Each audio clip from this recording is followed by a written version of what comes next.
E aí, pessoal, vamos dar continuidade aos nossos conteúdos, certo? E agora de vez vamos entrar no conteúdo de função. Espero que gostem da aula. Preparei com muito carinho para vocês, certo? E se tiverem alguma dúvida, podem me procurar ou procurar os meios, né? Sites ou YouTube, vídeos de YouTube também de outros professores, porque é sempre bom procurar novos conhecimentos, tá bom? Então, para iniciarmos aqui, vamos começar sobre a aplicação do conceito de função, tá bom? Vamos lá. O conceito de função é um dos mais importantes da matemática e ocupa um lugar em destaque em vários de seus ramos, bem como entre outras áreas do conhecimento. É muito comum e conveniente expressar fenômenos físicos, biológicos, sociais e etc., tá bom? Por meio de funções. Podemos perceber aí, no atual momento em que o mundo vive, para poder identificar o pico, né, o crescimento da curva, estão utilizando funções, mais precisamente função exponencial, tá bom? Porque o gráfico ele cresce exponencialmente, tá certo? É uma curva que vai crescendo, vai crescendo. Eles querem o que? Diminuir a curva, certo? Fazer uma parábola, uma função quadrática, assim é começar a cair, certo? Então, a função tem muita aplicabilidade na nossa sociedade, certo? Beleza, vamos aqui passar o slide. Bom, a noção intuitiva de função. Eu trouxe aqui alguns exemplos para vocês terem uma ideia do que seria a função, tá bom, gente? A noção intuitiva. Vamos para a primeira situação, que diz o seguinte: João vai escolher um plano de saúde entre duas opções, a opção A e a opção B. Veja as condições dos planos. No plano A, pessoal, cobra um valor fixo mensal de R$ 140 e R$ 20 por consulta, num certo período. Já no plano B, cobra um valor fixo mensal de R$ 110 e um valor de R$ 25 por consulta, em um certo período. Dependendo da necessidade, João fará 5, 6 ou 7 consultas. Para vocês, qual seria o melhor plano? Qual seria o plano mais econômico para que ele pudesse fazer essas consultas? Aí vocês teriam que analisar, certo, gente? Aqui podemos formar a função, tá bom? Olha, ou seja, o valor que João pagará depende de quem, gente? Depende da quantidade de consultas. Quanto mais consultas ele for fazer, mais caro vai ficar o quê? O preço, certo? Vou passar situação 2. Vamos ler essa situação 2. Na cidade do Recife, de acordo com valores em vigor, desde 1 de 1 de 2015, um motorista de táxi cobra R$ 4,32 de bandeirada comum, mais R$ 2,10 por quilômetro rodado comum. Sabendo que o preço a pagar é dado em função do número de quilômetros rodados, calcule o preço a ser pago por uma corrida em que se percorreu 22 quilômetros. Nessa situação, podemos perceber também que está trabalhando uma função. Por quê? O valor a ser pago por esse carro, por esse táxi, depende da quantidade de quilômetros em que esse passageiro irá utilizar o carro, certo? Ele vai chamar, vamos supor que ele chama o Uber. Tem um valor fixo de R$ 4,32. Se ele dá 10 km, ele vai pagar por cada quilômetro R$ 2,10. Está aí um caso bem comum de função, tá bom, gente? Vou passar aqui, vamos ver essa situação aqui por diagramas. O diagrama a seguir considera a quantidade de litros de gasolina e os seus respectivos preços a pagar em um posto de combustível na cidade de Itapetim. Então, gente, olha só. Nesse primeiro diagrama tem a quantidade de litros, tá bom? 1, 2, 3, 50x. E no outro diagrama tem o preço a pagar, certo? Beleza. 1 litro, qual será o preço? 13,37. 2 litros, o que vai acontecer? Vai dobrar, né, o preço, vai dobrar. 3 litros, vai triplicar, está aqui. E assim sucessivamente. Ou seja, qual seria a função que representa, qual seria a lei de formação dessa função para representar essa situação aqui? Olha só, x vai ser quem? Qual é o preço de 1 litro? O preço de 1 litro é 3,27. Então, quanto o X representa a quantidade de litros. Quanto mais litros for colocado, maior será o valor a ser pago, porque cada litro custa 3,27 centavos. Passando aqui. Bom, agora vamos entrar de vez. A noção de função por meio de conjuntos, tá bom, gente? Vamos iniciar a função para ter uma ideia um pouco mais assim básica, mais intuitiva, através dos conjuntos, que já estudamos esse conteúdo, tá bom? Observe os conjuntos A e B relacionados da seguinte forma. Em A estão os números inteiros, olha, menos 2, 1, 0, 1 e 2. E em B estão os outros números também inteiros, olha, menos 8, menos 6, menos 4, menos 3, 0, 3 e 6. Devemos associar cada elemento do conjunto A ao seu triplo em B. Como assim, professor? Você vai pegar cada elemento de A e vai associar, vai ligar a flechinha para o seu triplo, tá bom? O seu triplo. Então, vamos começar pelo 2. Quem seria o triplo de 2? É só multiplicar por 3, né, gente? Olha, menos 2 vezes 3, menos 6. Então, está aqui a flechinha ligando do menos 2 para o menos 6. Vamos ver agora o menos 1. Quem seria o triplo de menos 1? Menos 1 vezes 3, menos 3. Está aqui a flechinha, tá vendo? E o 0, quem seria o triplo de 0? 0, né? Então, está aqui, ó. O triplo de 1, 3. E o triplo de 2, 6. Note que todos os elementos, gente, olha, todos esses elementos que estavam aqui no conjunto A, tem um correspondente em B. Como assim? Eles foram, aqui no conjunto B, sempre, olha, eles foram ligados para algum elemento de B. Notem aqui no conjunto A, não ficou nenhum número, nenhum elemento sem um correspondente aqui no B. Já no B ficou, olha, o menos 8 e o menos 4. Eles não foram utilizados, tá bom? Mas não tem problema. O que não pode acontecer em uma função, pessoal, é o seguinte. Todos os números aqui tem que ter um correspondente, tá bom? Se tivesse ficado, por exemplo, o 0 aqui sem nenhum correspondente, então isso aqui não seria uma função. A cada elemento de A corresponde um único elemento de B. Outra informação importante, olha. A cada elemento daqui corresponde um único em B. Tá certo? Esse 2 veio para o 6. Esse 2 não poderia vir, não poderia ir para o menos 4, por exemplo. Não poderia. Se acontecer isso também, dizemos que não é uma função. Como nesse caso, todos os elementos de A tiveram um correspondente em B, nesse caso dizemos que temos uma função de A em B, ou seja, de A, elementos de A em B, certo?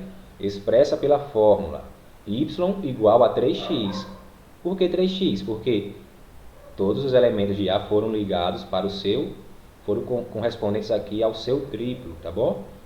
E aqui, gente, olha, temos a nomenclatura de uma função. Em alguns livros ele utiliza o y, em outros utiliza f de x, tá bom? Significa a mesma coisa, tá bom? Olha, porque o y depende do valor do x, certo? Vamos passar aqui. Vamos ver outro exemplo.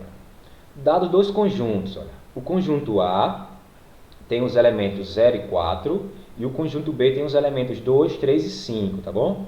Relacionamos A e B da seguinte forma. Cada elemento de A é menor do que um elemento de B, certo? Então vamos ver, olha. Cada elemento de A é menor do que um elemento de B. Então 0, olha, ele é menor do que 2, é menor do que 3, é menor do que 5. E o 4 é menor do que 5. Vamos observar bem direitinho aqui, pessoal. Olha. Todos os elementos que estão em A foram ligados, tiveram algum correspondente em B? Sim. Mas preste bem atenção, olha. Esse 0, ele foi para o 2, ele foi para o 3 e ele foi para o 5. E eu acabei de falar o quê? Para ser uma função, cada elemento do conjunto A tem que ter apenas um único elemento em B. Então, nesse caso aqui, olha, não temos uma função de A em B, pois ao elemento 0 de A, olha, correspondem 3 elementos de B, e não apenas um único elemento, certo? Nunca esqueçam disso. Passando aqui, vamos ver esse outro exemplo. Olha. Dados os conjuntos A com esses elementos aqui e o conjunto B com esses. Associamos os elementos de A aos elementos de B de igual valor em B. Desculpa, pessoal, de igual valor em B. Ou seja, vamos pegar os elementos de A e ligar para os elementos de mesmo valor em B. Observem bem, no conjunto A temos esses elementos todos aqui, e no conjunto B esses. Vamos lá, o 0 foi ligado para o 0, porque 0 é igual a 0, né? O 2 foi para o 2, e o 4 foi para o 4. Observem que ficou dois elementos aqui no conjunto A sem correspondente em B. Isso significa dizer que aqui não temos uma situação, não temos uma função, porque para ser função, todos os elementos de A têm que ter um correspondente em B. Observe que há elementos de A que não têm elementos correspondentes em B. Nesse caso, não temos uma função de A em B. Estão percebendo, pessoal, como é simples a ideia de função? Bem simples, né? Então, vamos agora para a definição e notação. Dado dois conjuntos não vazios, não podem ser vazios, tá bom? A e B, uma função de A em B é uma relação que indica como associar cada elemento X do conjunto A a um único elemento Y do conjunto B, tá bom? Usamos a seguinte notação. O conjunto A representa o X, certo? Que vai ter uma lei, essa retinha vermelha significa que é o F, certo? Vai ser a lei de formação, vai ter uma regra, certo? Para que possamos ligar os elementos do A, que são os X, até os elementos de B, que são os F de X ou Y, tanto faz, tá bom? Como eu falei anteriormente, às vezes vai vir F de X e às vezes vai ser Y, tá bom? Então, vai ter uma lei de formação de uma função que vai ligar cada elemento de A para cada elemento de B. A notação está aqui, ó. F é igual a com essa setinha em B, ou seja, F de A em B. A cada x de A corresponde um único y ou f de x de B, levado pela função f. A função f que vai levar o elemento do A até o B, certo? Uma pausa para um vídeo. Olha só, gente, que legal. Nesse link aqui, olha, vamos assistir um vídeo do programa M3 Matemática Multimídia da Universidade, certo? Isso aqui eu indico para vocês, não é obrigatório vocês assistirem não, certo? É só para complementar o estudo. Certo, e aqui, vamos parar por aqui, certo? Porque esse conteúdo aí é o mesmo, certo? Domínio, contradomínio e conjunto imagem. Iremos aprender na próxima semana. Então, façam as atividades da página 11 e da página... Deixa eu ver aqui.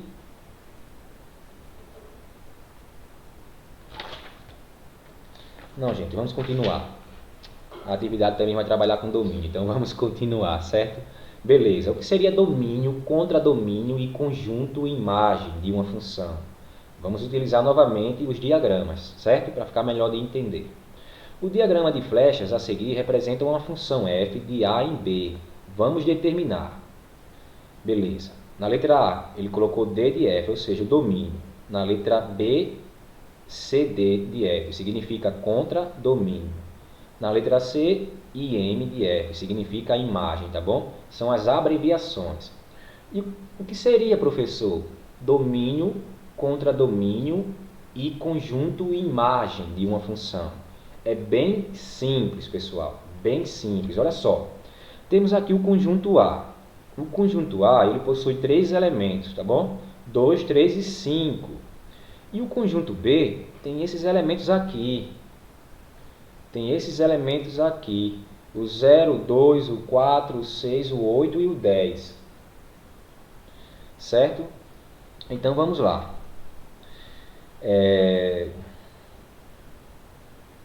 Deixa eu ver aqui. Vamos determinar o conjunto. Aqui eu acho que ele esqueceu de mostrar qual a lei de formação, tá bom, gente? Mas aqui, só pelos números já podemos perceber que função representa esses diagramas. Olha só, do 2 foi para quem? Para o 4. Do 3 foi para o 6 e do 5 foi para o 10. O elemento que está em A está sendo ligado ao seu dobro em B. Então, a função é f de x igual a 2x, certo? Os elementos de x estão sendo correspondentes ao seu dobro em B, certo? Olha, 2, o 4 é o dobro de B, do 2 quer dizer. O 6 é o dobro de 3 e o 10 é o dobro de 5, tá bom? É porque eu não tenho uma mesa digitalizadora aqui, senão eu iria colocar a lei de função aqui. Deixa eu ver aqui, pessoal. Eu vou abrir o Paint, certo? Ou Paint, sei lá como é que se fala. Deixa eu abrir aqui.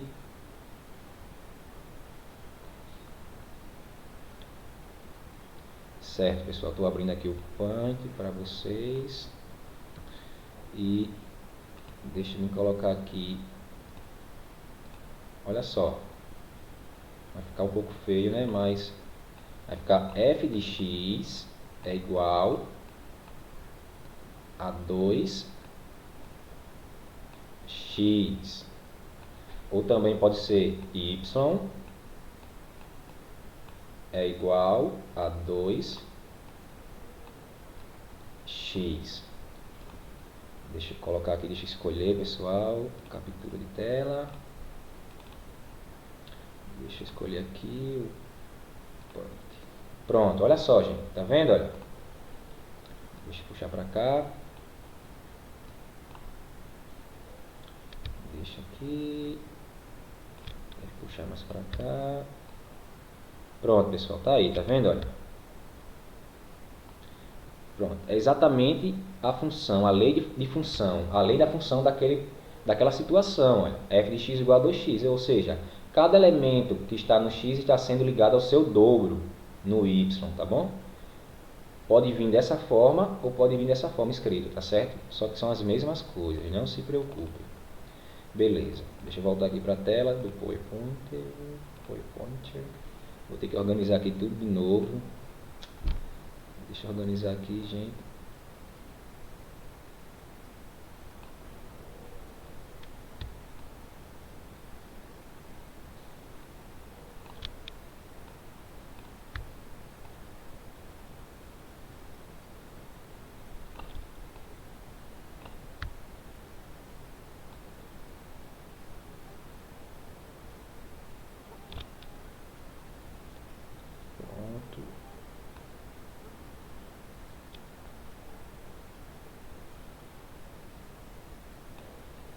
Pronto, pessoal, tá aí, certo? Beleza, então vocês já viram a função, né? Então, a lei de função é aquela, f de x igual a 2x, ou y igual a 2x, tanto faz. Então, quem seria o domínio, professor? O domínio contra domínio e imagem. Resumidamente, gente, domínio será sempre os valores de x, ou seja, os elementos que estão no conjunto A. Esse 2, esse 3 e esse 5 é o meu domínio da função, tá bom? E agora, professor, quem é o contradomínio? Contradomínio, gente, olha, são todos esses elementos que estão em B, tá bom? Todos. O 0, o 2, o 4, o 6, o 8 e o 10, tá bom? Domínio são todos os elementos do A, contradomínio são todos os elementos de B. E agora quem seria a imagem dessa função? A imagem, pessoal, é justamente os valores que estão sendo aqui, digamos assim, flechados, né? Estão sendo flechados aqui. O 4 faz parte da imagem, o 6 e o 10, porque são os únicos que tiveram correspondente em x, tá vendo? O 5 foi para esse, para o 10, o 3 para o 6 e o 2 para o 4. Então chamamos de conjunto imagem da função. E aqui está o exercício, olha. Quem seria o domínio da função? Tá vendo, olha? O 2, o 3 e o 5 aqui, 2, 3 e 5, justamente os elementos que estão aqui, 2, 3 e 5, ou seja, todo o conjunto A. E na letra B ele quer saber o contradomínio. São todos os elementos do B aqui. Ou seja, todo o conjunto B é o contradomínio. E a imagem são apenas os números que tiveram correspondente. O 4, o 6 e o 10. Certo? Se eu quisesse calcular o f de 3, como é que seria? Vocês lembram da função, né? A função é f de x igual a 2x. Você pega esse 3 e substitui no lugar do x. Aí ficaria 2 vezes 3, que daria 6. Quem seria o f de 5? Aí você pega o 5 e substitui no lugar do x. Ficaria 2 vezes 5, que daria 10. E aqui, x para f de x ser 4. 2. Para o f de x, para o valor do y ser 4, o x tem que ser igual a 2, pessoal. Tá vendo? Beleza. Deixa eu voltar aqui para a tela. É isso que chamamos de domínio contra domínio e imagem de uma função. Aqui temos uma pausa novamente. E essa parte de gráfico vai ficar para a próxima aula, tá bom? Da próxima semana. Então agora sim, agora faça uma atividade da página 11 e da página 12, certo, pessoal? Da página 11 e da página 12. Não se preocupem que durante a semana eu irei responder algumas questões e colocar no grupo do WhatsApp, tá bom? E a aula foi isso. Espero que tenham gostado. Até mais.